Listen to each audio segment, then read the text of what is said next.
ఒక ప్రశాంతమైన చిన్న గ్రామంలో ఆనందంగా ఉండే 6 ఏళ్ల చిన్నారి వియా ఉండేది. ఒక సూర్యకాంతి నిండిన మధ్యాహ్నం వియా తన గ్రామ అంచునకు చేరుకుంది. అక్కడ ఒక పెద్ద పాత బన్యన్ చెట్టు నిలబడి ఉండేది. దాని వేళ్ళు మాయల తారలా కిందికి వేలాడుతూ ఉండేవి. హఠాత్తుగా వియా ఒక మృదువైన స్వరం విన్నది. హలో చిన్నారి అని అది అన్నది. బన్యన్ చెట్టు మెల్లగా నవ్వింది. అవును నేనే. నేను ఇక్కడ 100 సంవత్సరాలుగా ఉన్నాను. చాలా కథలు చూశాను. ఒకసారి ఈ గ్రామం భయంకరమైన ఎండబారిన కాలాన్ని ఎదుర్కొంది.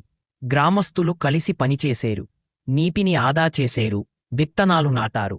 ఒక్కరికి ఒక్కరు సహాయం చేశారు. త్వరలో వర్షాలు వచ్చాయి.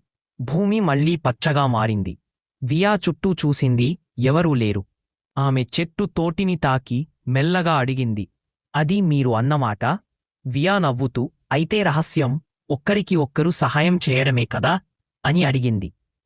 బన్యన్ చెట్టు తల ఊపింది. దయ అన్నది ప్రతిదాన్ని పెంచుతుంది, సంతోషాన్ని కూడా అని అది చెప్పింది. వియా బన్యన్ చెట్టును కౌగిలించుకుని ఇంటికి పరుగెత్తింది. తన స్నేహితులకు ఆ చెట్టు చెప్పిన పాఠాన్ని చెప్పడానికి సిద్ధమైంది. మోరల్: దయ మరియు జతుగా పనిచేయడం కష్టసమయాలను కూడా అందంగా మార్చగలవు.